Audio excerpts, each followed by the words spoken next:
Hi again, everybody. It's Tom from Cricket Coach 365, and welcome to our latest podcast. And today, a very warm welcome to Mya Graham. And Mya, for our listeners' benefit, is a recent graduate from UCFB. I struggle to say that acronym, but that's the university campus for football business based at the Etihad in Mya's case. She's just been successful in being accepted onto an apprenticeship journalist program at TalkSport, but also many people may well know her on social media for her hosting of the show, The Football Terrace. So, hi, Mya. Hello, hi. So, how are you doing? Yeah, I'm really good, thank you. Keeping busy through lockdown. So I'm feeling good. I'm feeling like a bit of a bad year has ended in being a good one, to be honest.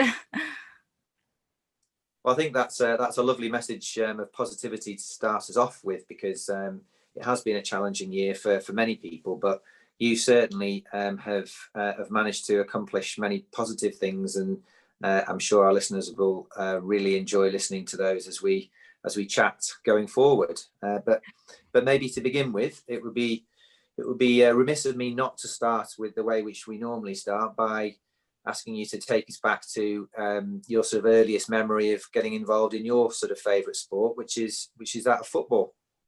Yeah, interestingly enough, I'm not actually sure if I started playing football first. I was always surrounded by football because I come from a huge footballing household. I come from a huge sporting household.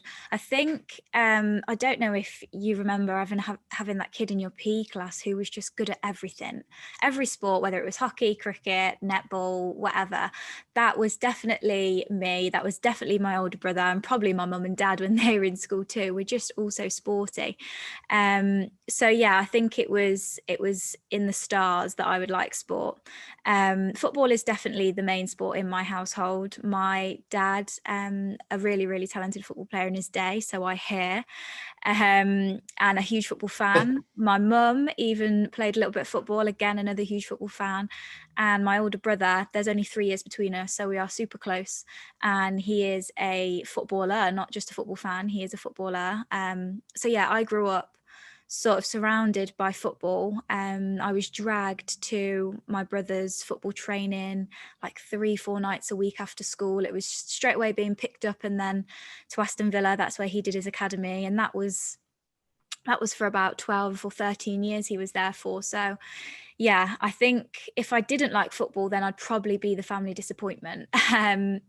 So yeah, I guess just looking up to the role models in my life, being my parents and my older brother, you just sort of idolize them, and just want to follow in their footsteps. So I started playing sport, any sport I could, in school, out of school. I did gymnastics, cricket, netball, but one that I have stuck with and I still play to this day is football, because I absolutely love it. So yeah, it's definitely my favourite. So what team do you support? I'm a Tottenham fan, and I'm actually very glad. Usually when people ask me what team I support and I say Tottenham, it fills me with a bit of sadness, because we're never usually doing that well. But for once in my life, we are top of the league after a full weekend of football. So yeah, it actually feels nice to tell people that I'm a Tottenham fan. Don't get me started on Tottenham, Mya, because it's a constant course of debate in our household, which is also very sporty, to say that Tottenham is supposed to be one of the biggest clubs in the country, and as an Villa fan, I can say that Tottenham will never be on the same level as Villa until they manage to win the Champions League. So maybe we should move on very quickly. Yes. But what position is your position for football? So I'm a centre half. I always wish that I could be a little bit more attacking and creative, but I think as I grew older and the taller I grew and the more physicality I showed, because I'm a very tall girl, I think it was just sort of like My's going at the back. My's going to be a tall centre half. So yeah, that's where I play. And to be honest, I enjoy it now. I think I'm all right. I do a good job there, and I probably couldn't play even any further forward because I'm not fit enough these days. But was that always the case, that you gravitated to playing in the defence, or when you were younger? Did you also like to kind of follow in your brother's footsteps? I believe your dad was a kind of an attacking midfielder as well. So were you following in their footsteps, or were you trying to create a role for yourself? I mean, all through my childhood playing football, I was always a centre mid. Obviously, it is nice to score goals as well, as much as keeping them out. You know, you get so much more of an adrenaline rush from creating them and scoring them. And then I got to play an open age football at 16. So I'd had the same sort of coaches all the way through my childhood. And then I changed coaches at 16, and he had more of a defensive vision for me. And to be honest, I was quite a successful netballer as well in my childhood, played Warwickshire County netball, few England trials, and I was a defensive player there. So I had that, I guess, defensive instinct already. And it just seemed to translate into football perfectly. So when he said that he had a defensive vision for me when I got to open age, I wasn't chuffed, but the more I grew into it, I really did enjoy it. And I definitely would say that it's probably my best position. I think I was just clutching on to being a centre mid when it wasn't really what I was supposed to be. Well, you never know, because having played there before, you might find an opportunity at some point in Yeah, the future. potentially. Maybe one day. You could be the versatile player that plays in every position on the pitch, maybe. Yeah, maybe, just not in goal. So what you mentioned coaches there, and a lot of our listeners are interested in coaching as a profession, and coaching as a kind of an art form, or some people call it a science. So maybe if you don't mind telling us some of your memories of the coach that you had up to 16, and equally then the coach that you had from the start of open age, and what you learned from them. So yeah, I absolutely love coaching. As much as I don't think I ever would be a coach, I do love all the sort of tactical analysis side of the game. I think it's incredible. But I had two main coaches, then one dropped off. So the one main coach that I had all the way through growing up was actually my best friend's dad. He was the coach of the team. He's a family friend. And I think having that relationship with him, I mean, I still speak to him all the time. He pops around the house all the time. My mum and dad are his youngest son's godparents, so we're just so close, and I think that really did help. There was no favoritism or anything like that. Even his daughter played in the team. There was no favoritism or anything like that. And that's what I think sometimes can get lost in grassroots football, is a lot of the time parents are involved and favoritism is shown. And I get why it happens. It's just natural. But thankfully, his name is Barry. He never showed any. He was just a really great coach, just wanted the best for the team. And I absolutely love grassroots coaches, because they're not getting paid loads of money. They're just doing it because they love the sport. They do probably have a child involved in the team or in the sport in some capacity, and they are just doing it for the raw love of whichever sport it is. So yeah, it was great. And it was never a team that was an academy or pushing, professional level. We just did it for fun. We were good, but it was still enjoyable. So yeah, I absolutely loved playing football growing up. And then when I moved to open age, my second coach as well was called Barry, interestingly enough. He is still my coach now. He, I think, only took on from the under 16s 2 players, one of which was my best friend, who was the coach's daughter. She unfortunately stopped playing not long after. She got quite serious playing county cricket, but I continued on, and he, I think, was really, really keen to get me involved straight away, which was quite daunting, because you can be 16 playing with 30-year-old women. However, he had so much faith in me. He still does. I went away to university for 3 years. I still stayed signed on to the team back home, and whenever I was home for a weekend and told him that I could play, I'd slot straight back into the team. That is how much faith he had in me as a defender, which was obviously, I'm sure, a little bit annoying for the girls who turned up to training every week, but it was obviously nice for me and showed how much he respected me as a footballer, and still does, to be honest. I mean, when I told him I was moving to London last week, he was not impressed. He asked if I'd travel back every weekend and have me back. And yeah, he's great. He really does boost my confidence every time I play. And I think those two coaches have really helped me, because I have never wanted to be a professional footballer. I've always just done it for the fun. And sometimes coaches can fall into the trap of pressuring people. And thankfully, neither of those have done. They have both appreciated that I just play it for fun. And yeah, I've enjoyed my time under the both of them extremely. I think that's a wonderful kind of picture you've painted about Barry 1 and Barry 2, and Yeah. how how they have had a positive impact and contribution on your footballing career or time in the game so far. I think you're absolutely right to make that point about pressure. And I think lots of listeners can relate to your observations as well about favouritism, especially within grassroots sport, but I don't think exclusively to grassroots sport. I think it also probably rears its ugly head in elite sport in certain cases as well. You may be aware that we've designed some coaching cards, and it's interesting you touched on tactics, and I know you have an interest in the analysis of football, which we'll probably hear more about later with the Football Terrace show. But one of the questions that we've designed or created in these pack of cards is, which manager or head coach do you most admire for his or her tactical awareness in the game? So who would spring to mind for you? I mean, you're smiling, so I think you're going to say Mourinho. Well, it's interesting. I've had a couple of conversations over the last couple of weeks, especially with the fact that Mourinho was up against Pep at the weekend, obviously two amazing managers of the game.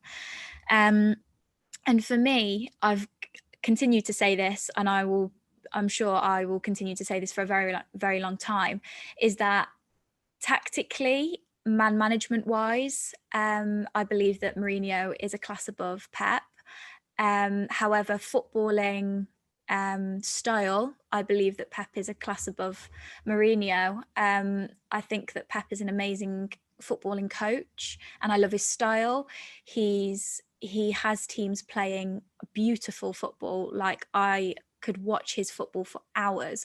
Jose Mourinho, not so much. I don't even enjoy watching Tottenham all the time these days. However, he knows how to win. He knows how to fight, see out results. I think he's incredible in what he's achieved at teams that he shouldn't have been achieving at, winning Champions Leagues with teams that shouldn't have been winning Champions Leagues. So yeah, I would say the tactical side, I would lean towards Jose, and he's definitely proven that at Tottenham. He doesn't have the best squad in the league, and we're currently sat top. So yeah, he is. Second time and the only other time you're allowed to mention it. Yeah, I know. But a very interesting observation, and again, showing your interest and your understanding of the game. I think to compare those two, who are very much highly respected figures in the game, not just in this country but globally. I don't know whether you or any of our listeners have watched the series on Netflix, which I think is called The Coach's Playbook. And if you haven't, then I would certainly advocate and recommend it to anybody, because it interviews for half an hour, 35 minutes, one-to-one with some of the greatest names in modern day elite sport. So is that on Netflix? Sorry, or Netflix. Netflix, yeah, I've seen that advertised, and Jose Mourinho has one, doesn't he? Yeah. So we watched the Mourinho interview last night, and regardless of what you think of him and how he comes across to the media, you cannot deny the fact that he is a winner. Yeah. But what's very revealing, albeit obviously it's edited and it's not live, and they didn't mention the Man United period of his coaching career, but I was thinking about comparing him to Klopp in terms of taking Porto from almost being on its backside to winning the Champions League in a very short period of time, to Klopp being asked to become player coach of Mainz and managing somehow to keep them in the Bundesliga, but he didn't go on to win anything beyond I think they did win a cup in Germany, but they didn't go on to win the European Cup, the Champions League. So yeah, I mean, I think it's a really interesting comparison, comparing the tactical nous of Mourinho compared to the style, the beautiful style of football of Guardiola, and it'll be interesting to see where both those clubs finish by the end of the season. No more predictions of. Yeah. So tell us then about your what. So maybe it's a bit of a it was a natural decision, quite an easy decision for you to pursue a degree at UCFB, but some people might not even know what UCFB is. So perhaps you could just tell us a little bit about that time in your life. Yeah, so I had always had a interest in the media. I went to college, sixth form, whatever you want to call it, and I actually interestingly studied music because I didn't really know what I wanted to do with my life, and I knew that I'd get good grades in music because I'm just quite good at music. And so I thought I'd buy myself some time, do something which I knew I'd get good grades in because I could get the UCAS points to go to university. However, the option at my sixth form was to take a BTEC in whatever you wanted, music, drama, whatever it was. It was a performing arts school, but then you could also do A levels on the side. So I decided to take A level media because I knew that I had an interest in media, and I absolutely loved it. So I knew that going forward, if I went to university, that I did want it to be in the media side. I loved doing my music course, but I knew it was just to buy me some time and just have fun for 2 years. So I was applying for different universities. I think I applied for Nottingham Trent, Manchester Met, lots of different places, just doing media courses, media related courses.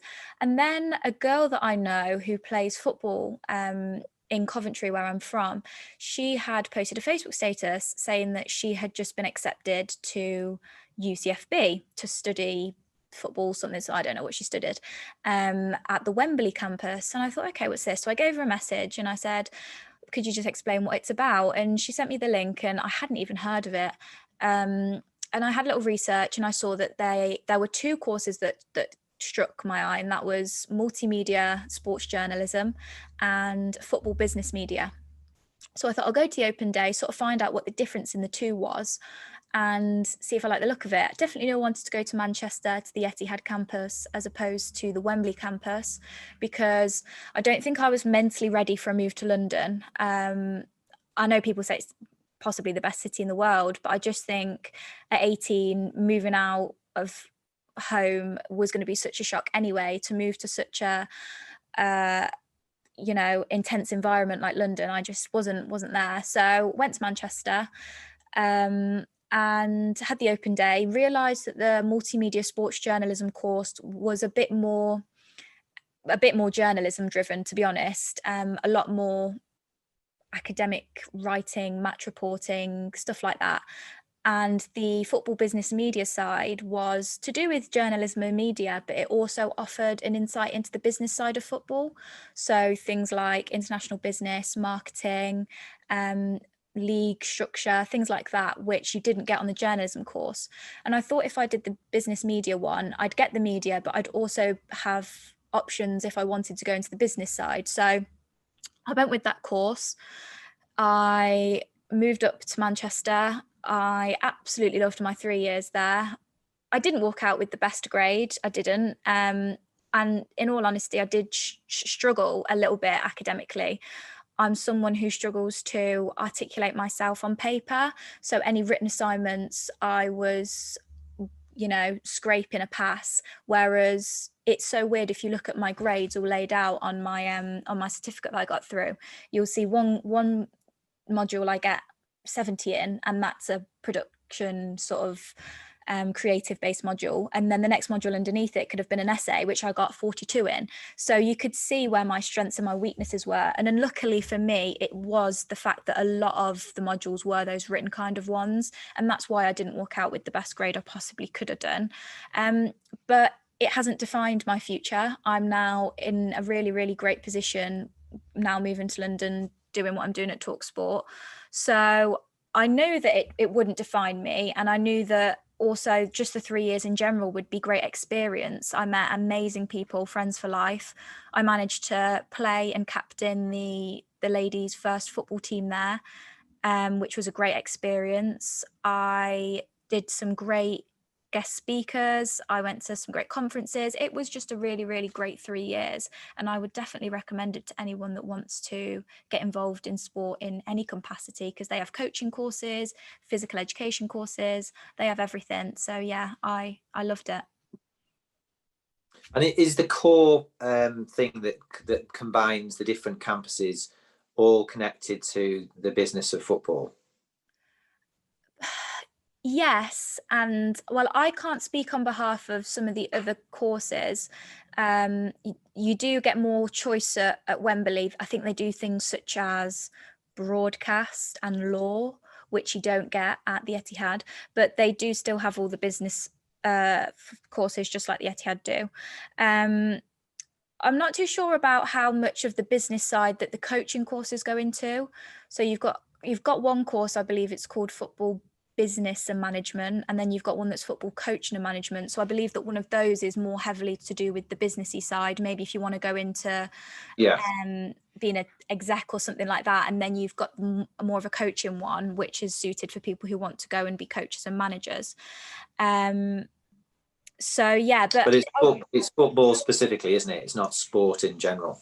Yeah, so a lot of the time when a module gets put to you, so say I had a module that was go and create a radio package about a recent news story. They wouldn't say go and make it about about a football story, sorry. They'd say make it about a sports story. So if there was the odd one person on my course who had a real passion for badminton, they could go and do that. However, everyone was really only there for one reason, because they loved football. So yeah, football was at the core of everything, but it wasn't specifically just for football. You could talk about other things, and a lot of the time they did make us do comparisons into other areas just for contrast, but yes, definitely mainly football. Okay. And so you graduated 2020, yeah? Yeah, just got my certificate through a few weeks ago. So yeah, buzzing. So congrats. Thank you. And you alluded to the fact earlier that whilst everyone acknowledges the challenging times that everyone has encountered in the last sort of 9 months or so, you've actually managed to turn a kind of negative environment into positive steps for yourself. So talk us through from graduation through to present day, Mya. Yeah, so I knew that 2020 would be a huge year. I didn't think that we'd be in a global pandemic. I just thought it'd be a huge year because I was graduating university and I was about to kickstart my career. So I had a plan basically. For the last year and a half, I've been working whilst being at university in Manchester, part-time, a few nights a week, as a travel agent. And I sort of had in my plan that when I graduated university, I would stay on in Manchester. I'd carry on working at my company, being a travel agent, but I'd go full time just to buy myself some time, get settled into Manchester in a new place, move out of student housing, just as sort of a transitional period. And then I'd ideally want to go into finding a job in sport, in media, anything to do with that. However, coronavirus came along and I was forced to move back home, back to Coventry in March, where I completed my dissertation, and I think I had 2 more final modules after that. And then I was all done in May. However, I was still at the time being furloughed from that part-time job as a travel agent. So there was a period of like the whole of June, I think it was, where I wasn't doing any uni work or doing any travel agent work, and I was just on furlough, and life was good. It was sunny, everything was great. And then my boss came back to me and he said, look, I'd really like to work from home. I'm going to send you down a desktop and everything you need if you can just work remotely from now on into the foreseeable future. And I thought, okay, great, this is great, because even though I do want to be in Manchester, working from home obviously allows me to save a bit of money on rent and things like that. And I was still on track with the plan of working in this job through this transitional period. And I did that through July, through August, through a little bit of September. And then things sort of started to go downhill for the travel industry. Obviously, it wasn't great anyway, but my boss sort of came to me and just said, look, we can't afford to keep you on anymore. I'm really sorry. You know, no one's getting any advice, no travel companies about anything. And, you know, for the company's sake, we have to let you go. And that wasn't in my plan, unfortunately. So I was now unemployed. I was living at home. I just sort of felt like the year was bad, and then it started to look up a little bit, and now it started to go a bit bad again. And that's when I started applying for lots of roles, just sort of whatever I could, you know, even if it was in Tesco, I just needed a job. I did apply for the TalkSport one, not thinking really too much into it, if I'm being honest. Obviously, I applied and I gave it maximum effort, but I didn't think that it'd be one of those jobs that I would go into straight away. And I didn't actually hear back till a month or so later. It was October. I heard back from them, just explaining that I'd been given an interview. And then I did my interview, and I got told about 2 or 3 weeks ago that I was successful in securing a place. So I've been, I to be honest didn't expect that to happen. So even though I was successful, I then had a decision to make in whether I wanted to move down to London, because my plan was to be in Manchester. I mean, I had 2 friends that I was supposed to be living with. We were going to go house hunting, and yeah, it just wasn't in the plan. So I sort of sat down and I thought, you know what, I cannot miss an opportunity like this. You know, people dream of working for TalkSport. And I was definitely over that fear that I had at 18 of moving to London. So I thought, yeah, I've got to take this. Explain to my friends back in Manchester that I wouldn't be returning. Don't think they were too happy, but I'll definitely be going back to visit. And yeah, that takes me to today. Well, what an amazing turnaround of events! And yeah, definitely. You know, well done, you. I think you know, everybody knows the that in life we all sort of encounter setbacks. We all encounter disappointments.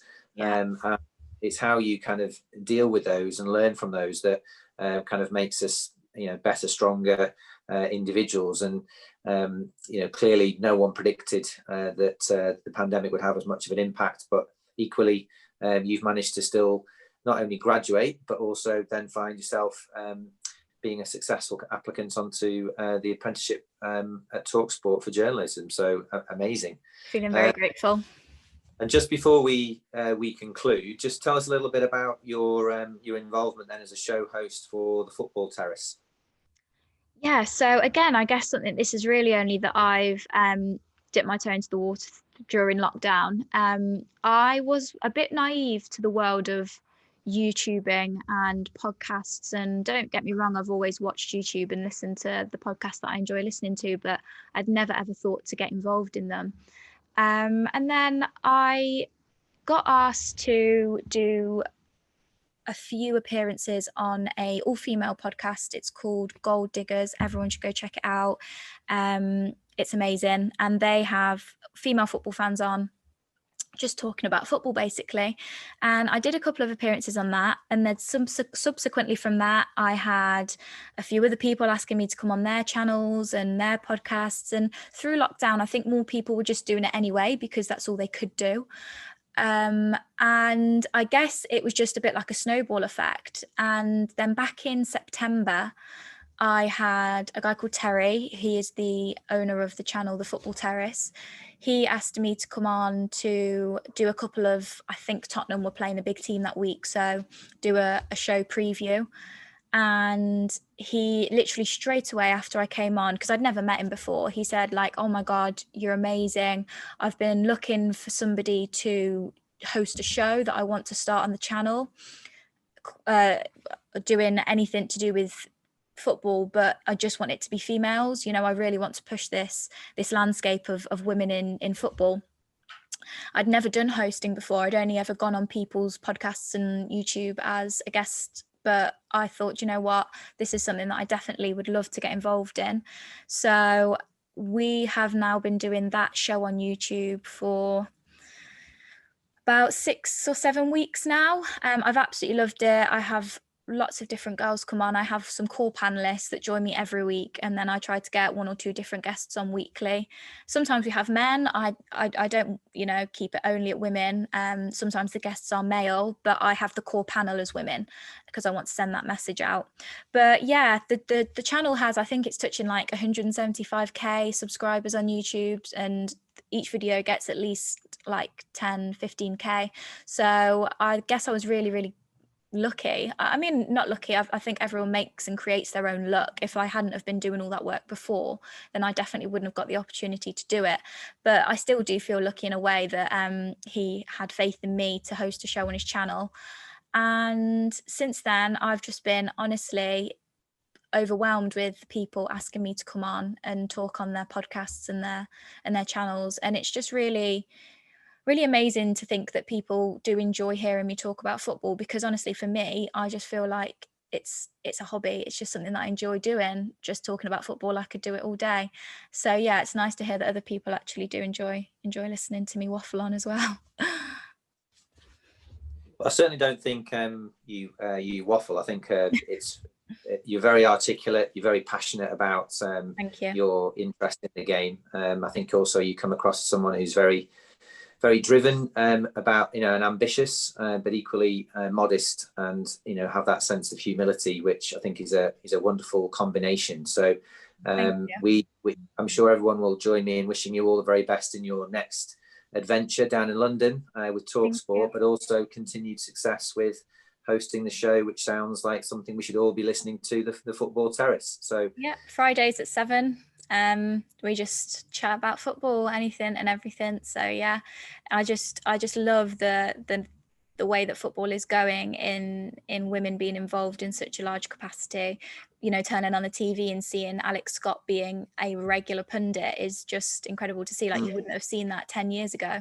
So yeah, I'm definitely looking to change the world of football for the better, hopefully. Well, what a brilliant way to kind of conclude this podcast chat. And maybe those listeners who've been following us around women and girls cricket, maybe there's a leaf that you can take out of Mya's book, and maybe we can, between us, create something similar, whether it's on YouTube or Instagram, but have an all-female panel talking about all things cricket related. And I would listen to that.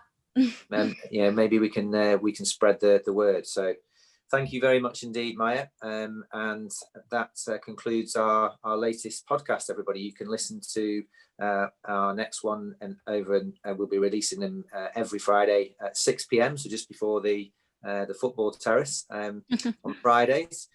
And you can find them on Spotify, Apple Play, and most of the other platforms for podcasts. So Mya, thank you ever so much. Thank you for having me. Thanks for listening, everybody. As a reminder, each Cricket Coach 365 podcast will be released every Friday at 6 p.m. on Spotify and Apple Play. After listening, please leave us a positive review on Spotify and share it with your friends and contacts.